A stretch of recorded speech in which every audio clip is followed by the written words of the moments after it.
Hello, everyone. Today on Quirky Inspirations, I have the pleasure of interviewing Alex Morris from To the Moon Digital. Enjoy. Alex and I first met through, one could call it chance, a Facebook connection, and I was a guest on his podcast many moons ago. This is a gentleman whose business is To the Moon Digital. Now, I know a few things about him, but he knows a lot more about himself than I do. So, Alex, tell us a bit about your journey and particularly around your business right now. Over to you. Well, that could be a hello, Wendy. Hello, everyone. Could be a long time. All right, let's. That could be a question I can answer in 1 minute or 10 minutes. Let's go for the 1 minute version today. Okay, sweet. So currently what I'm doing, I mean, my journey's I've got a big journey, but what it's led me to is my current situation, which is living on the northern beaches of Sydney, Australia, with my wife and my two twin 2-year-old daughters, Ollie and Ava. I am surrounded by women in a lovely, chaotic little household, as much as you can, expect from any young parent.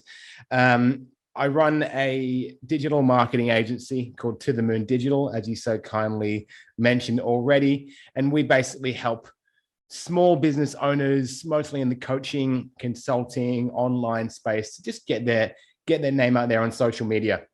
So it wasn't always the plan to end up here. It was a means to an end business during lockdowns and my wife being pregnant. But we actually, hit the ground running, and 3 years down the track, we've got a nice little team of about 8 people. We're having a lot of fun. I work very hard some days and don't have to work some other days. And it's basically creating a nice lifestyle for my family, which is, ultimately what we're all here for. So that's me at the moment. And I'm very, very thrilled to be here today. Because you've got the flexibility there, haven't you? And I know that fun is one of your prime values. And you get the chance to spend time with your little people, and they are gorgeous. I have to tell you, they are gorgeous. 2 is a wonderful time. Lots of chatter going on, lots of insight into their thinking patterns. So, sorry, that's the speechy in me coming out. But yes, it's a lovely age. They should be asleep right now, but I was just in the kitchen. I can hear them chattering away from their room, which is the funny thing about having 2 of them. Is that if there was just one of them, which I imagine is the case with most people who have a toddler my age, you've got to you've got to be on all the time. And whilst the first 6 months were a nightmare with 2 of them, now it's getting to a very funny point where they're entertaining each other quite well, and they're getting into dramatic play, and they'll figure out some game that we don't understand, and then just laugh like crazy for half an hour, and we can actually step back a little bit. So we're getting into having 2 of them at the same time, starting to pay off as they chatter a lot to each other. And yeah, it's obviously swings and roundabouts, literally and figuratively sometimes, but it's it's really, really beautiful. They're best mates, and I'm just so stoked to see what happens over the next 14 years. Yes, the fun and games. No, I won't go down that road. Anyway, you'll have fun as they grow and develop at every stage. Yep. That's lovely. Anyway, Alex, I wanted to talk to you a bit more about. So you were saying that To the Moon Digital kind of happened by accident as a result of you being locked down. I mean, you're in Sydney. Mercifully not Melbourne, which is the biggest lockdown city or the longest lockdown city anywhere. What a wonderful stat to have in Australia. Won't go there. So what were you doing before that meant you suddenly were pivoting to this? Yeah, well, I was in hospitality from 17 years old upwards until I was about 30. I'm 30, about to turn 32 now. Goodness me. Half dead. And the hospitality thing, that was massively my dream for a long time. I tend to be quite ambitious in whatever I do. And back in the day, my ego came out and I wanted to be all fine dining chef and big name and that sort of thing. until I worked in fine dining and didn't really enjoy it that much. So I came back to more casual restaurants where I found the camaraderie was much more, what was there more, and we worked together as a team. It was less competitive, which I liked a lot, because you're working long hours. It's, you know, it's challenging physical work, and you've got to really enjoy your time there as much as possible. And your team is really, really key to that. So I worked in every facet of hospitality for about 13 years on and off, from being an apprentice chef in hospital kitchens to a sous chef in quite a nice restaurant to working in very fancy restaurants, and then moving around to front of house, waiting, bartending, managing, training as a sommelier, as a barista. I owned a cafe for a couple of years as well when I was about 24. And I went in and out of all these different areas of hospitality. And what happened was I kind of let the lifestyle get to me a bit, and I became quite unhealthy. And so I put on quite a lot of weight. I wouldn't at the time have thought of myself as sort of a big fella, but looking back, you can see it in my face and my arms. I was a thick boy, and it was just, you know, you actually don't eat that much, but you probably, when you do eat, you're eating high calorie foods, you're snacking, you're having a couple beers when you're cleaning the kitchen at the end of the night, and you get home, you're wired. It's 1 a.m. You have half a bottle of wine before you go to bed, because otherwise you can't sleep. So I got quite into, you know, alcohol and food, and it was part of my job as well. So it was always, you know, I'm learning here, I'm exploring. Either way, throughout that period, I kind of noticed at one point that I was getting away from myself a bit. So I went through this big health shift, and I lost a lot of weight myself. I lost about 20 kilos, did a lot of yoga, I did a lot of cutting back on drinking and sugars and all sorts of stuff like that, until I found that balance. I got a bit too skinny for a while there until I found that balance. And then I found myself really healthy. But the main thing was that I didn't ever want to go down the route of calorie counting and meal plans, because as a chef, as someone who worked in food and wine, I had to make them a part of my life. So I realized that you could do this without being so strict. That led me on to making videos about this, making content about being a healthy chef, kind of fitness person without being a real sort of hardcore fitness guy, and just living that long, sustainable, healthy life. I ended up in a program where they taught me how to start a coaching business out of that knowledge and out of the content I was making. And they taught me how to do all the marketing, how to do all the sales, how to deliver, how to become present on social media. And for about 5-6 years, I always had this side hustle going of being a health coach. And I was helping people, mostly women, because they resonated with my message more, to not get really fast results, but to change their habits indefinitely, create a better lifestyle for them and their families. Now, while that's a really important thing, no one wants to buy it. They want to buy like 12-week, you know, belly and butt blast programs and get fast results. I was offering long-term results. So I never did that well in that quote business. And I was always working hospitality. Throughout it, the one thing I was quite good at was actually just doing the marketing side of it. I could make things look pretty. I could make things sound good. I could get interest in it. And I actually started doing that for a couple of my friends just by chance. They weren't very good at it. They said, "You're quite good at this. Why don't you do it?" I am getting to your question eventually. When we found out that my wife was pregnant with not one, but 2 twins, this was January 2020, right? So I became aware of a few things. One, I've got to sort my income out and be more secure. Two, the fact that there's twins coming along, I can't do a lot of the elements of my coaching business that I still do. I used to do cooking demonstrations. I would do sort of catering on a boat, like healthy catering, that sort of thing. I was working with gyms, doing meal plans for them. A lot of that stuff is going to go out the window, because I was like, I'm going to have to be home for 3 months straight when these kids are born. And then 2 months later, we got all these lockdowns happen. So it was kind of this perfect storm of reasons to rethink my coaching business. At the time, hospitality had always been my fallback for money.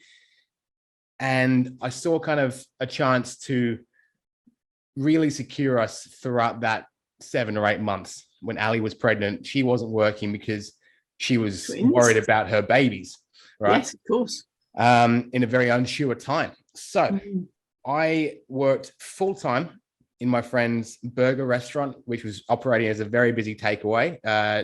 Now that the lockdowns had happened, on the side, I took the fact that I was quite good at doing marketing for these two people and just tried to do more of that. And I did whatever I could. I built websites, I did graphic design for people. I was really, really winging it. And then when the babies were born in July 2020, I had a little, buffer of income from the restaurant. I had a few clients who had been happy with my work in marketing, and I learned a bunch of stuff. So for 3 months there, when the girls were first born and we slept in 3-hour shifts for 12 weeks straight, I did a little bit of this and a little bit of that, but it was all just ad hoc marketing jobs in one way or another. And through that, I just learned what did work and what didn't. And I started one brand of that business, went for a few months, changed my branding, changed my sort of demographic, my niche. And then here I am 2.5 years later with the same brand, the same business still going. So it was always meant to be something that just held us together, that I could work on my laptop in the middle of the night. I could do things with a baby on my lap. I didn't have to go out. I wasn't able to go out. And it just started working. And I figured that hospitality isn't a particularly conducive lifestyle for having a young family. And it was a lot of decisions that kind of just got forced upon me, and I just rolled with them. And here we are. It's worked out pretty well so far, Wendy. It's always challenges in business, but we're happy with where we're at as a family now. Excellent. So my question would be will you ever go back to hospitality? We dabbled in hospitality. I dabbled in a business. I was very, very close to going back to hospitality last year, because the burger restaurant I was working in, I actually started that with him about 6 years ago as the cafe that I mentioned before. We were partners in this cafe. I sold him my half. He went and started a burger restaurant. He became quite successful. He then had thoughts about opening franchises of his restaurants. He needed a partner, he needed money, and he needed some of the stuff that I could do. We had, in about July 2021, we had social media pages, we had paperwork done, we had a location, we had branding for this franchise of fried chicken burger shops. And he called me into his office or kitchen one day and said, dude, I can barely staff one restaurant right now because there's no travelers in Australia. And that's who works in restaurants. Yes. I definitely can't staff two. So let's pull the plug on this. So we did that. I took all the money to invest in that restaurant and got myself a very high level coach in the digital marketing space. And that's been a very good decision. He's now still really successful in restaurants. But I think looking back, our lifestyles are very, very different indeed. And mine definitely involves me spending a little more time with my children. And that's ultimately the goal. Cool. That's lovely to hear. But this is it. I mean, life tends to throw us curveballs. And then when we pick them up and go, well, that wasn't what I was expecting, but actually, that's what I needed. Yeah. Definitely. Cool. Well, so the digital marketing space, and you and I have worked together as well. So looking at it from the digital marketing space, I mean, for people who are not that familiar with what digital marketing involves, can you give us a little insight into what's involved in digital marketing? How does that differ from old-fashioned direct marketing, leaflets, talking to people in person? Give us the contrast, please. Well, from, just a logistical standpoint, it's doing all the same things, but on social media platforms, on search engines, that sort of thing. So digital marketing can encompass everything from ranking, how high you rank on a Google search, to how many people on your email list and how do you contact these people, how many people follow your Facebook pages and Instagram pages, and how do you get in contact with them? So that the only difference, logistically, is that you're pushing it out digitally rather than physically, and you can do it remotely to everyone in the world. Now, that's a good thing. However, I mean, my dad used to have a travel agency in England, and he used to spend, sort of £10,000 on a radio ad, because that's what you had to do in those days. Radio, TV, and newspaper were the way to get the word out. Yes. And it was ludicrously expensive. And these days, you can actually reach a whole lot more people just by using these free networks like Facebook. And this podcast this is digital marketing, what we're doing right now. You're marketing your brand through the digital space, and then how you get this show out to your audience, people who do know you and also haven't heard of you yet. That's digital marketing. So there's a tremendous potential for reach, both free or putting some money behind it. However, there is also no barrier to entry when it comes to digital marketing. And unlike a radio ad back in the 80s, anyone can start putting their brand out on the internet. So there is a huge level of competition that we've never seen before in any marketing space in the world. And anyone in the online business world will know that. No one cares about your product at all. You just got to get it in front of them as much as possible. And so that's where people like myself come in and try to work out strategies and put things together that will help you to work your way through that competition and get your name out there in whatever way will best serve you and your business. Thank you for that. Thank you for those of us who are not always very up on the digital thing. Yes, your father and I are a similar age. Which is a scary thought. Okay. Okay, so this is where you're at now. So you're doing this digital marketing. You've got. How do you get your clients? Through digital marketing, really. It's a self-fulfilling prophecy, I believe. We are lucky to be getting quite a lot of clients through word of mouth and referrals, which is no better style of marketing than that. But we do run our own advertising on the internet. We put out a podcast. We have lots of social media content. We spend a bit of time every couple months with videographers to make content for us. And I say we because there's a team of people now. I'm kind of the face of the business, but there's a lot of us working there. And yeah, we put out enough valuable content on the internet, mostly on Facebook and Instagram, so that people reach out to us and say, hey, how can you help me? Or we put paid, advertising in front of them to kind of give them more of a direction to move into our calendar and talking to us and learning about what we do. And then we just do our best for everyone. And because you really do walk your talk in that respect, don't you? Because you're putting yourself out there and saying, well, look, this is what we do. Yeah. And you've come to us through that. So it works. Well, yeah, 100%. We've got to. If people were coming back to our Facebook pages and our websites and stuff and they didn't look very good, then they probably wouldn't hire us to help them to do the same. Exactly. Yeah, because that's the thing is one of the things I get to talk to the speakers that I work with is that you are always marketing every time you open your mouth. And it could be to one person. It could be to a group of people in a networking meeting. It could be online. It could be in a vast auditorium. And it's also to yourself. You are networking. You are speaking professionally. You are representing your brand. We live in an age where social media is uncovering quite a few skeletons, probably more so than the pre-digital age.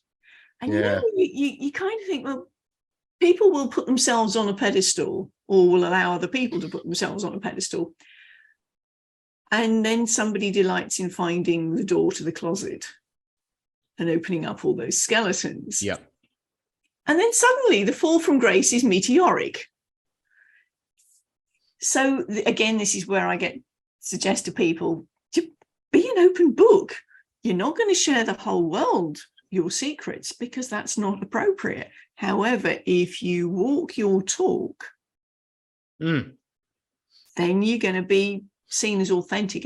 And that's one of the things that so many people come back to us if they've been in an audience of speakers that they like.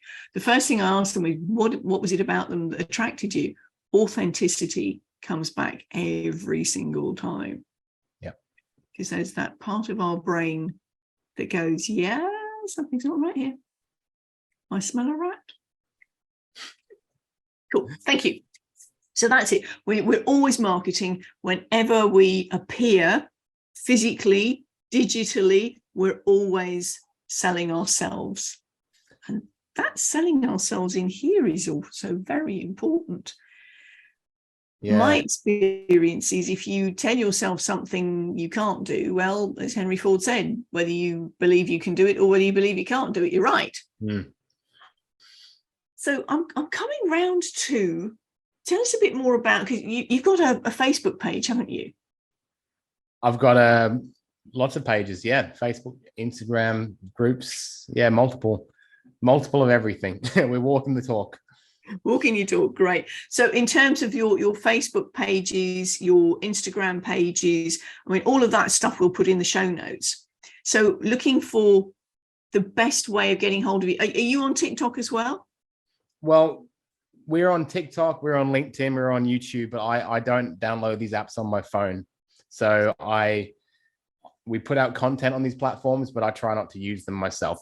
So that's where the beauty of having a team comes in, because I have quite a impulsive personality, I believe. And I think I could, the same reason I struggled with, food and alcohol and smoking when I was 24, I get into things pretty hardcore. So if I had TikTok on my phone, I'd never leave it alone.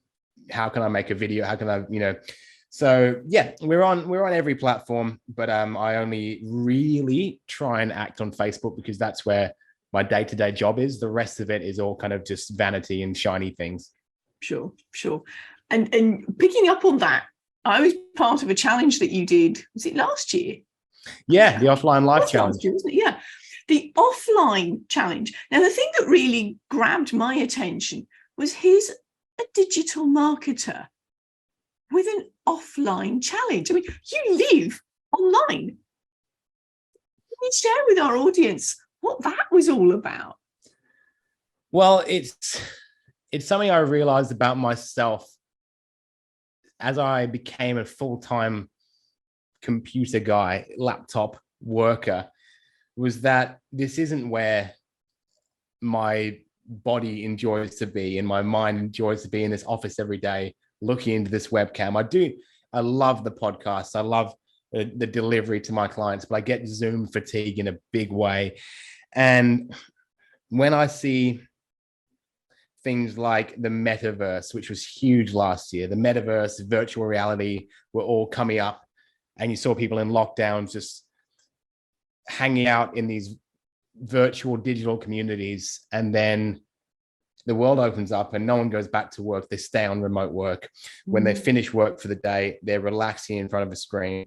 All their hobbies are online. The Black Mirror phone in our hands that is consistently, calling us to, look at the next thing, get a nice little dopamine hit. I kind of realized how much I became pulled towards more physical things to do. I've always been active, but now I found myself getting back into cooking in a way I wasn't when I was cooking professionally. I found myself getting really into the journey of growing my own food, gardening, having a kitchen garden, a little bit of self-sufficiency. How can I, chop my own firewood and have fires on a Saturday night with my wife outside rather than watching Ozark, which we love Ozark. But how I found myself getting pulled towards more natural hobbies the more my life became digital. And so the more I spoke to people in the online space about that, I realized everyone said, oh, that sounds really nice. I love that you bake bread every day, or in wintertime, you have a campfire like every night. How are you doing this? That sort of thing. Where do you find the time to tend to your garden and grow all this tomatoes and sweet corn and stuff like that? And I just basically realized there's definitely a real need for people to shut the screen every now and then. Yeah. But then replace it with something. You know, a lot of people out there say, get off your phone, close your laptop, mind your screen time. But they don't offer a solution, because getting off your laptop might just mean I go and watch Netflix on the TV, you know. One screen to another. 100%. And Wendy, when I think about my daughters being 2 now and how 15-year-old kids live on their screens now, what's that going to be like in another 15 years' time when my kids are 17? Do I want to be able to have some sort of skills and hobbies that they like that don't get them sucked into that wormhole of this endless digital, digital chase, you know? So I just started talking online about the things I do outside of my work and promoting the fact that I believe there's a real balance if you put the effort in. And you can absolutely, you know, turn your business off at 8 p.m. and not talk to anyone until the next morning, because you're really not going to be that productive at 10 p.m. anyway. And train the people that you're not going to respond at that time, because I think there's butting in on this one. I think that there's that expectation that I've sent an email. Why didn't you respond? Yep. Oh, sorry, no time. Yeah. Well, even for people who don't own businesses, you know, our friends in corporate jobs, you know, their work follows them home now because it's on their laptop, it's on their phone, it's always in their hand. And so people are working 24/7 right now on the weekends because we're in contact with it. It's right there in our pockets. So for me, the whole offline thing was just basically saying there is more to life than this. And my little mantra and that one is make a living online, make a life offline, because I believe the internet is so, you know, limitless in what you can do with it. And it's been so great. It's brought us together. We've never met in person. My whole team, I've never met my whole team, but they're beautiful people. We're supporting their families. I've only met a couple of my clients. You know, we're supporting them. They're supporting their families. The internet's amazing. But it's also pretty cool to get your hands dirty, get sweaty, you know, spend some time in a farmhouse for a couple of days and just realize that your life's not going to fall apart if you're not consistently connected 24/7. There is that almost anxiety now that if I turn my phone off, what am I going to miss? Yeah. I mean, absolutely with you on that one. Pulling back into my past history, my background is in speech pathology. When I first qualified back in 88, so yes, I am similar age to your father, we were beginning to see a generation of children coming through who were VHS kids. Okay. So video was just coming in. Parents were getting hold of it. It was a great babysitter. Shove in the VHS. It was children's content, and they were watching all sorts of things. However, the interaction between parents and children kept missing. And we pick up so much from a language perspective with that interaction. You get your interpersonal skills, you get your turn taking, you get your eye contact, and all of that stuff. So we were beginning to see the starts of what we call the VHS generation. Now, those children of the 80s are parents. And consider the screen difference now.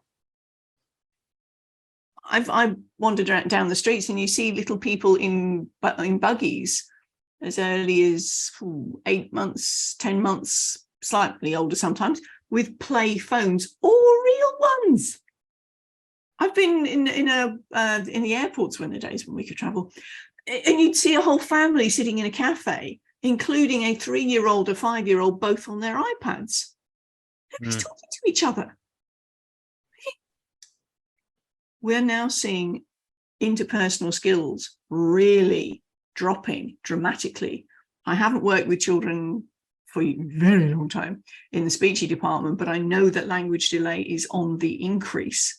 And those interpersonal skills, it's not simply the actual words and forming the words into sentences. It's those interpersonal skills which are really starting to drop out. So yeah. Yeah, well, that's one of these things that pre-parenting, I would throw shade and judge people for this. Now I completely understand why they do it. Oh yeah. However, we are managing to resist that pretty well. The television itself is in the middle of everyone's house, and that is definitely a big part of our days with the girls, whether it's first thing in the morning when my wife's getting ready for work, I'm getting food ready for her and for the babies. They'll sit there, have their morning drink and watch a little bit of a movie. Mm-hmm. Before bed, we'll watch some movie. And then today it was rainy all morning. We did as much as we could, and then we ended up back in front of the TV. I think for me, it's realizing when it's you're realizing when you're just doing your best, and if your kids are just not going to sit and read a book with you, then this is a part of life now, that there will be screens in their lives. And working towards the best content that you can for them. There's definitely a lot of overstimulating bright colors and loud noises that they will watch forever. And it's a bit scary how upset my kids get when you turn off one of those shows. But there's a lot of lovely things. We've seen the Wiggles twice this year in person. Oh, lovely. This is beautiful content because it's positive, real people singing songs, teaching them things. So I think this is another variation on the working online and having offline habits as well, is that like using technology in the raising of children is inevitable. Oh yes. But I really I feel for the parents who are sitting around feeling like they don't have any other options. But I do think a lot of people go there too quickly before they exhaust their options, and handing a screen to a child becomes the first thing they do. And would never judge. Hats off to them. Parenting's fucking hard. People are doing the best they can. For me, with that screen time, if then as the parent can talk to the child about what they've seen, that's the best of both worlds. Because you've still got the screen going on, and even if you're running around doing the food prep, you can keep an eye on what they're watching. And then when it's time to turn the screen on, well, what were you seeing? What did you think about that? And get the conversation going. Yeah, because it's then still getting the language, still getting the interaction, and it requires them to think about what they've been what they've been watching. It's not the mindless babysitting. True. Yeah. So that for me is the best way around, because absolutely, I'm not a parent, but I would not judge people for doing the babysitting thing while you have to get on with other things. Yeah. You say at the moment your little people, that they're starting to interact and keep each other entertained, and that's great. And actually, warning, you may get pushed out. Yeah, I'm ready for that. Well, I'm aware of it. I'm not ready for it, but I'm aware that it's going to happen. But you can widely weigh in. The fun thing with twins is they can sometimes develop their own language. Well, they do. You mentioned language themselves. delay before. You mentioned language delay before, Wendy, and my girls definitely are behind their classmates at daycare in language, but they are talking to each other nonstop. Yes. So they understand every single thing we say, and they have a few English words and sentences, but they never stop talking to each other, and we don't understand a word they're saying when they're talking to each other. It's hilarious. So yeah, that's very, very true about the twin speak. Oh, twin speak is a big thing. So sometimes if you can catch particular words, if you can interject and go, tell me about, again, that's another way of pulling them out. Yeah. And getting to understand that. I don't want to know everything, but that sounds like a really juicy word. Tell me what that is. Love that. And you're pulling out then the English, because they've got to start thinking, well, how would I describe that? Because you get the lost in translation thing. It may not be fully expressing that little sound bite that they've given you, but engage with them. And that's going to be a lovely way of pulling out the twin speak. I love that. That's very, very cool tip. And you can then start using that word in other sentences and see how much it. Daddy used a whole word. Whoa. I'm back in. Yeah. That's one. Sorry, unsolicited advice there. No, quite all right. Cool. So the offline thing is really important to you, and I absolutely adore that, because when I did the challenge with you, I did find it a challenge. It was a struggle. I'll put my hands up. I'm somebody, because of my international reach, I'm often online from 5 a.m. Yeah. And occasionally, well, twice a month, I do networking meetings based in Pacific time. So I'm going to till 4 a.m. Not my finest hour. And when people do a one-to-one with me after that networking meeting, occasionally people will go, "You're a bit different in your own time zone, aren't you?" Yes, I do my best to be up and sparky. However, it is a struggle when you have the interrupted sleep, but then you know all about that. Yeah. So that's where I have my challenge, is to carve out time in the day. If I've had a starter online at 5 a.m., to make sure that my middle of the day, lunch and nap. And also making time to go outside and go for a walk. Yeah. That has been my set two for this year. This has been my aim, that I will go for a walk every day. We're on the 30th and I have missed 3 days so far. So I'm thinking that's pretty good. Pretty good. Yeah. Pretty good. I'm allowing myself that. And I don't know what your situation is in terms of your environment, but about 10 minutes from here, we've got a bushland reserve. So at least once a week, preferably twice, I'll get up there and wander around in the bush. I see all sorts of things. I got bitten by, I think it was a redback a couple of weeks ago, which wasn't. Oh, no. But you can see that, because Perth is on sand, you can see the tracks. Wow. And a couple of snake tracks, and going sort of padding around, going, "Mr. Snake, don't want to see you. You don't really want to see me either, do you?" So there's some wonderful wildlife, and the shrubbery and the flowers in spring were gorgeous in there. Yeah, I'll bet. So I try and get up there, and the rest of the time I'm very close to an oval, so I can do laps of the oval, which is good fun. Easy. Well, it's all challenging. As easy as it sounds to do less stuff, it's definitely a challenge, because the easiest thing to do is to absolutely, give your kid an iPad, wake up, check your phone, walk into the living room, turn the telly on, all that sort of thing. The first thing I did this morning was I checked out the tennis results when I woke up at about 6 a.m. because I was watching the tennis up until late last night and then decided to go to bed. And then it finished about 15 minutes after I went to bed, it turned out. But either way, no, it's definitely a challenge. And I think anything worthwhile is. I think it's very, very funny how much of a challenge it is to do simple, natural things, go outside. But everything becomes a habit, and this is just what works for me. As much as I did a whole lot of that personal development stuff over the last sort of 8 years, a lot of it I really was resistant to and never got into. Journaling, meditations, reading books, like a lot of the things that the coaching space will tell you have to do, otherwise you're broken and need to be fixed, because you don't wake up at 4 and do 1,000 push-ups and a cacao ceremony. All these things, I'm not very good at them. What works for me is in the morning, if I get my kids ready, then I get myself a black coffee, go outside, survey my wife calls it surveying my estate, but it's really just checking, have I had any herbs grow up overnight, or any tomatoes starting to turn red?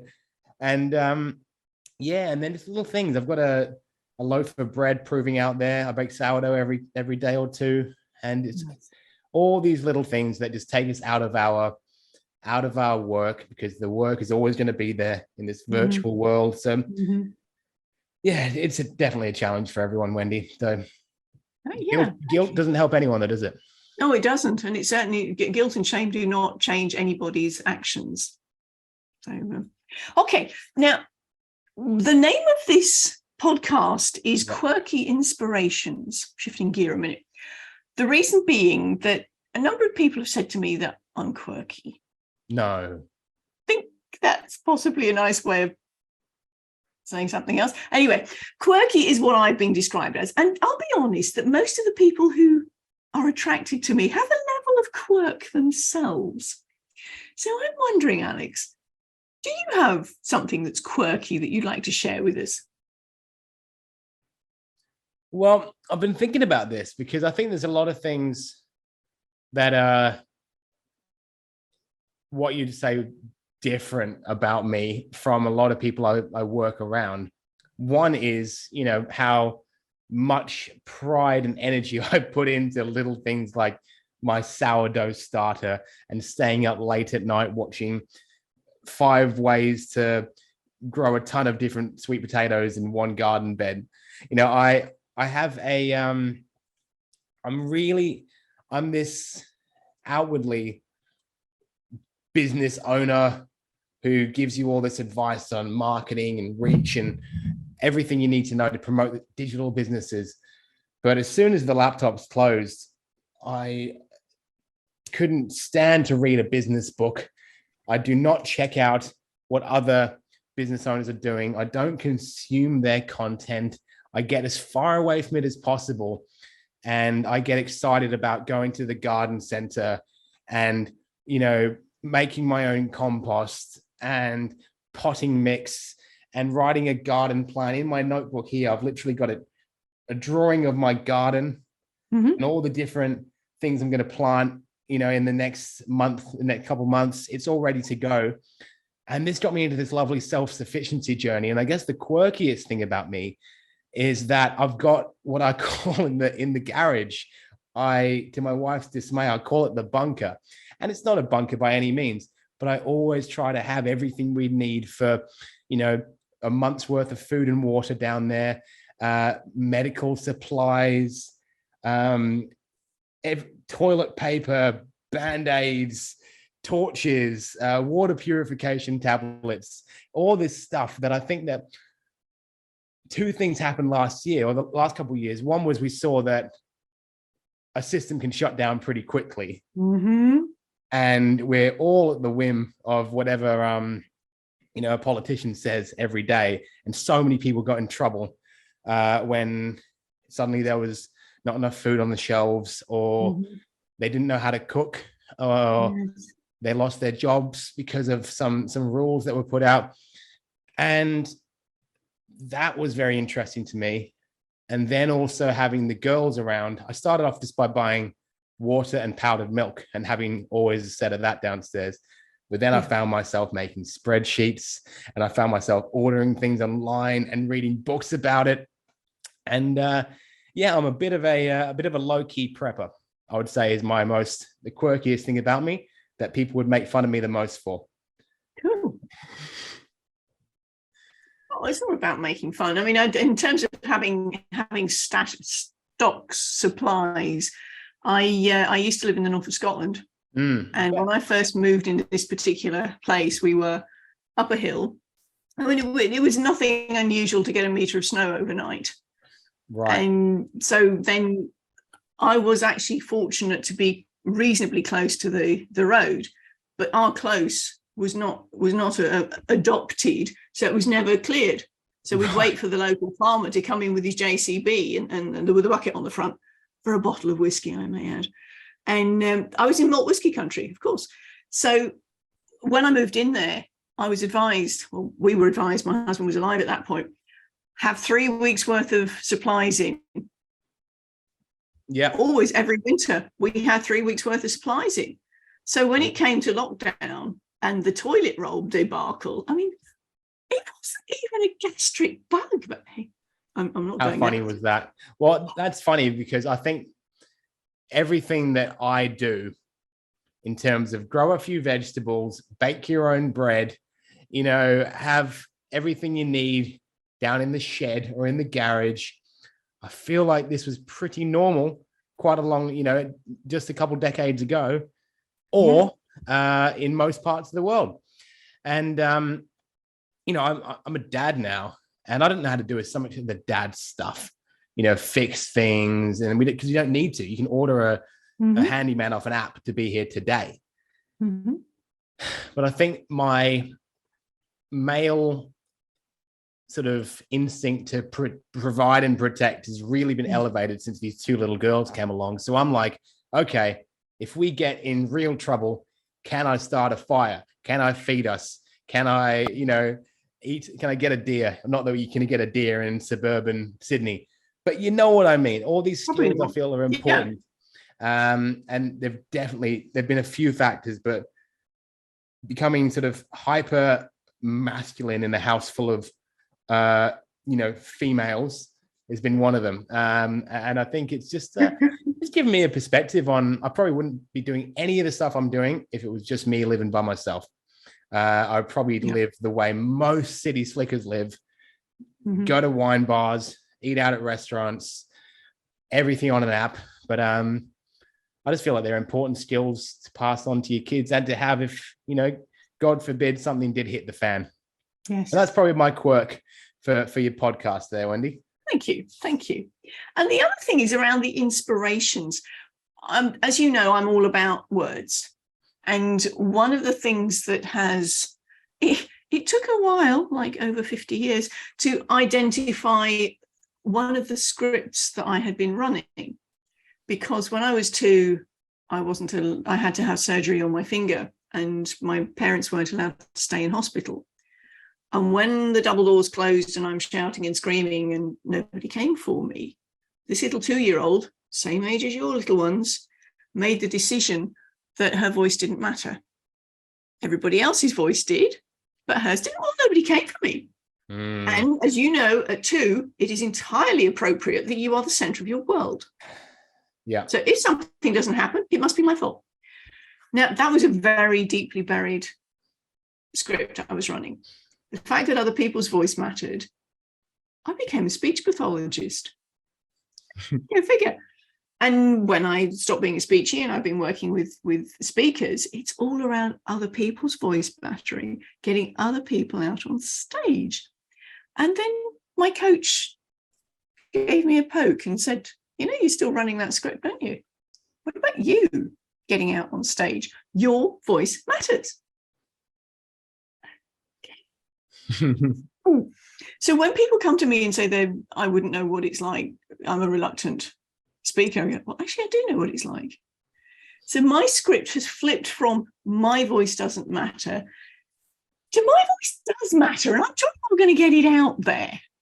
So I'm curious, Alex, have you consciously been aware of a script you've been running and now flipped it to something that is more empowering and something you can share with the audience? Yeah, well, it is a big question and one that I probably don't have as prepared of an answer for. But the biggest thing that happened for me, probably the biggest shift, and this is another, hours worth of a podcast, which I won't get into the whole thing. But the basis behind it is that I had a very successful entrepreneurial dad growing up. When I was a little kid, we wanted for nothing. Looking back, I think we were doing really, really well indeed. Looking back at, the house we had, the cars we had, I didn't realize, but we were always on holiday, and I think he was doing pretty well for himself. And so as I, left school and got into my own business, just like him, I failed in multiple businesses. I started to realize that the reason I felt so bad about it was just I was predicating that to be a good dad, I had to be successful like my dad, or to be a good husband, good dad. And then I really think that just doing some NLP work about 5 years ago and getting broken down a few times in a room with strips and bawling my eyes out when you didn't even think there was anything pent up, realizing that, my family's very proud of me, even if I'm not like my dad, that sort of thing, that I am now my own man, have my own family, and I do not have to replicate what he did and think like him and be like him to be successful and happy and to be a, quote, good dad or good husband. I think that's been really, really big, because I probably used to make decisions the same way he would have, whether that was unconsciously or consciously. But now I'm pretty comfortable just doing my own thing and telling him what I'm doing, knowing that it's the opposite of what he would do, and feeling good about that. So while I don't probably have a way of packaging that neatly, the shift from thinking I had to be like him to be successful, to thinking I just need to do me, that's been really, that's opened my possibilities up a lot more and made me feel a lot less guilty when things aren't going the way I planned them. Mm-hmm. So almost like I do me. I do what? Sorry? I do me. I do me. Yeah, exactly. I guess that would be a big part of it. Yeah. And trusting yourself to do you. That's another thing, isn't it? So that you're not necessarily saying, okay, Dad, you were the successful one. What do I do? Help, help, help, help. Yeah. You're trusting yourself that you're walking on that solid ground and going, I trust myself. I do me. Yeah. Well, he sat me down like for about a year ago when I was having a bit of a time when the girls were 1 and Ali my wife was working 2 days a week, but home with the girls 3 days a week. And I was realizing that there was a real struggle to get work done at that point and to move my business forwards. And he said to me, it's probably, I know you won't agree with me, but at this point, you need to focus on your work more than your family, which is what he did when we were kids. And he was a great dad, but we were always, we were always really well off and had a great childhood. And I just completely disagreed with him at that point. And I was like, I don't agree at all. I think I need to figure out a way to do both. And with the internet, that sort of thing, I can do both. And so my business is here to serve my family, not the other way around. And so that was interesting, that realizing that we think very differently, but for the same outcome. I think that it's in a brick and mortar world, you definitely had to work harder, but now you can leverage things, and figuring out how to do that is really my goal at the moment. Right. And I'm interested that he prefaced it with, you probably won't agree with me. So he's recognizing that you are your own man, that you do you. So that's a wonderful way, isn't it? That he's not, there's no expectation from him that you will do his way. No, and there never was. I don't think there ever was, which was lovely. I was never, I don't take advice very well. I'm I reject authority quite readily, which is why I was such a pain at school, I'm sure.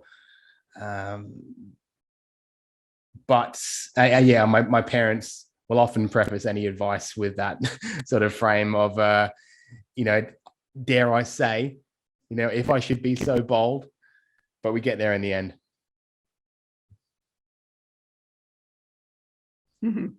Yeah. Well, that's the point. I mean, my internet connection is unstable. My apologies for this, Alex. Okay.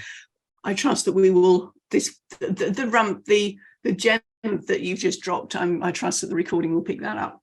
Okay, so thank you very much. So do you do you is a wonderful motto, a wonderful script to hold on to. I do me. Thank you for sharing that. Thank you. Now, how do people get hold of you? We've got your information in the show notes. So we're going to put in the things that you because you've got an offer of joining a Facebook page with templates on there, which looks really helpful. So thank you very much for sharing that. We will let you know when this is going live. At the moment that can wait until we're offline. Thank you, Alex. I absolutely enjoyed tremendously our conversation. And it's been great. Thank you very much. My pleasure, Wendy. It's been a lot of fun. And whatever way people want to reach us, we put a lot of free stuff on the internet. And in the links, you'll probably find things that will help you in your business without needing to pay anyone to do it for you. So highly recommendable. Thank you so much, Alex. Bye-bye for now.